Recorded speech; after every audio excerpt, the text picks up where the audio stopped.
Hello everyone, good morning. मेरे new channel में आप सभी का स्वागत है। उम्मीद करती हूँ कि आप लोग बहुत अच्छे होंगे, स्वस्थ होंगे, मस्त होंगे और अपने अपने कामों में व्यस्त होंगे। आप लोग की कृपा से मैं भी बहुत अच्छी हूँ। तो चलिए आज का ब्लॉग स्टार्ट करती हूँ। अब भी टाइम हो रहा है 11:30 और अभी मैं दूध और हल्दी बना करके अपने हस्बैंड को दी हूँ, क्योंकि अभी बरसात का मौसम है, जिसके कारण सबका तबीयत बहुत ज़्यादा ख़राब हो रहा है। और वो भी अभी ट्रेनिंग से आए हैं, इसलिए उनका भी तबीयत थोड़ा ख़राब लग रहा है, सर्दी जुकाम हो गया है। तो इसलिए मैं हल्दी और दूध उनको बना के दे दी हूँ। और अभी मैं अपना रिवीजन के लिए बैठ गई हूँ, क्योंकि आज है संडे। तो सोची हूँ कि आज लेक्चर नहीं देखूँगी और जितना भी मैं पढ़ी हूँ सबका रिवीजन कर लूँगी। तो मैं रिवीजन के लिए बैठ गई हूँ, क्योंकि सिर्फ पढ़ने से नहीं होता है, उसे रिवीजन भी करना पड़ता है। तो रिवीजन नहीं कीजिएगा तो याद रहेगा ही नहीं, इसलिए पढ़ने के साथ साथ रिवीजन करना भी ज़रूरी होता है।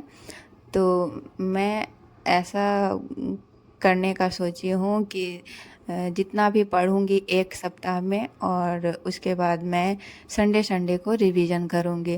तो इसलिए आज है संडे, तो मैं रिवीजन के लिए बैठ गई हूँ। तो भी जितना देर टाइम मिलता है उतना देर मैं रिवीजन कर लेती हूँ।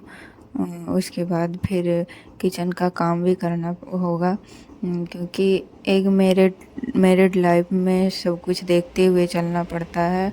और एक मैरिड वुमेन को पढ़ाई के लिए अपना टाइम खुद से निकालना पड़ता है, कोई टाइम देता नहीं है। और देखिए यहाँ पे मैं जब रिवीजन कर रही थी तो मेरे हस्बैंड देख रहे थे, मेरा नोट्स को चेक कर रहे थे मैं क्या क्या पढ़ी हूँ पूरे सप्ते में। क्योंकि वो यहाँ थे नहीं, वो ट्रेनिंग पे चले गए थे। तो अभी मैं रिवीजन जब कर रही थी तो वो देख रहे थे मेरा नोट्स को और मुझे बता रहे थे क्या करना है, क्या नहीं करना है, कैसे याद रखना है, क्या पढ़ना है, और समझा भी रहे थे। तो अच्छा लगता है, कोई बताने वाले, कोई पढ़ाने वाले, कोई समझाने वाले होते हैं, तो कोई गाइड करने वाले होते हैं। तो चलिए, तो इसी तरह हर किसी को जो भी अपना टारगेट लिया उसको पूरा करने के लिए खुद से टाइम निकालना पड़ेगा, खुद से कुछ करना पड़ेगा, क्योंकि कोई आकर के आपको कर नहीं देगा। या तो कोई, अगर जीवन में कुछ करना है तो अपने टारगेट को पूरा करना चाहिए, चाहे टाइम मिले या ना मिले, खुद से टाइम निकाल कर ही अपना टारगेट को पूरा करना चाहिए। और अभी मैं आ गई हूँ किचन में। यहाँ पे बर्तन वगैरह धोना भी है और किचन क्लीन करना है, तो मैं अभी किचन क्लीन कर लेती हूँ और उसके बाद बर्तन धोऊंगी।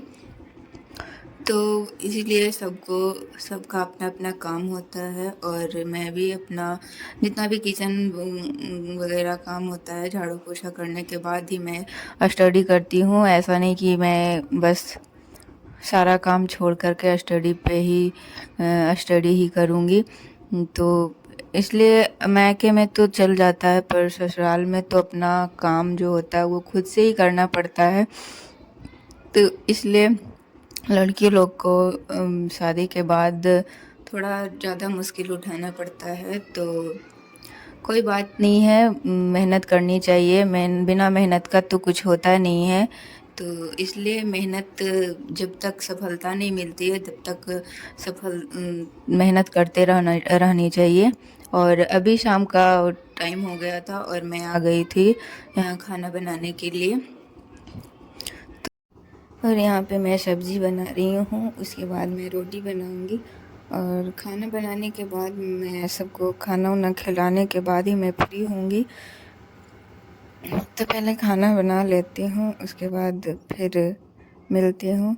और खाना बनाने के बाद मैं जब आई बेड पे तो देखी बाबू का तबीयत ख़राब ज़्यादा हो गया था, इसलिए मैं रात में स्टडी नहीं कर पाई, क्योंकि बाबू अकेले सो नहीं रही थी पापा के साथ और मुझे छोड़ ही नहीं रही थी। तो इसलिए बाबू को भी देखना होता है। तो मैं छोड़ दी, सोची सुबह उठ के मैं पढ़ लूँगी, लेकिन सुबह आँख नहीं खुला तो 6 बजे डायरेक्ट मैं जगी हूँ।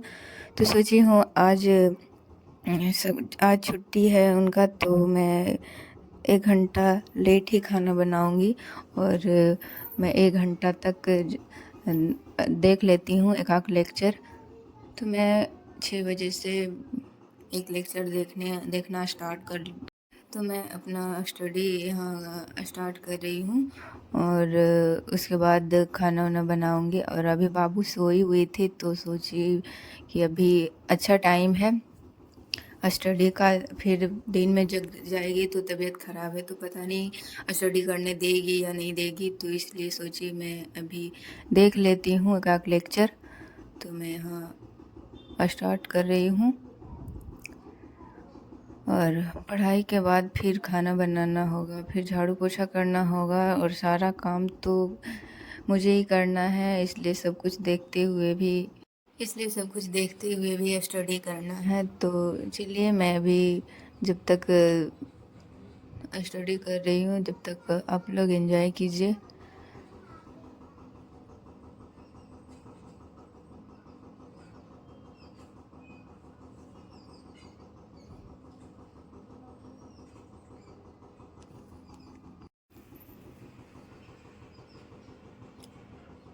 और यहाँ पे 1 घंटा मेरा हो गया था, लेक्चर ख़त्म हो गया था और 7 भी बज चुका था। तो मैं पढ़ाई को ख़त्म करके मैं किचन जा रही हूँ और बाहर निकली तो देखी बहुत तेज़ से हवा चल रही है और मौसम बादल का है और हल्का हल्का बारिश भी हो रही थी और हवा बहुत तेज़ था।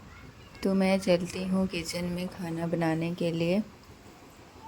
तो मैं आ गई हूँ किचन में खाना बनाने और यहाँ पे मैं खाना बना रही हूँ। खाना बनाने के बाद फिर से वही काम, सबको खिलाना, बाबू को देखना और फिर देखूँगी खाना बनाने के बाद फिर मुझे टाइम मिलेगा तो फिर एक आध घंटा मैं स्टडी कर लूँगी। और उसके बाद फिर बहुत तेज़ से बारिश होने लगी थी, देखिए और तेज़ हवा हो गया था और बारिश भी बहुत तेज़ थी, अभी थोड़ा कम गया है। और सुबह देखी थी मुझे बाबू पढ़ते हुए, तो ये भी अपना बुक वगैरह निकाल ली है, कॉपी, और ये भी पढ़ रही थी। तो इसलिए बच्चा भी घर से ही देख देख के सीखता है। और ऐसे ही मेरी बेटी भी जब मुझे सुबह देखी थी पढ़ते हुए तो वो भी अपना कॉपी बैग निकाल के वो भी अपना पढ़ना स्टार्ट कर दी है। तो अच्छा लगता है किसी को देख कर पढ़ता है बच्चा लोग तो और अच्छा लगता है। और यहाँ पे मैं आज करेले का और ये कच्चू का सब्ज़ी बना रही हूँ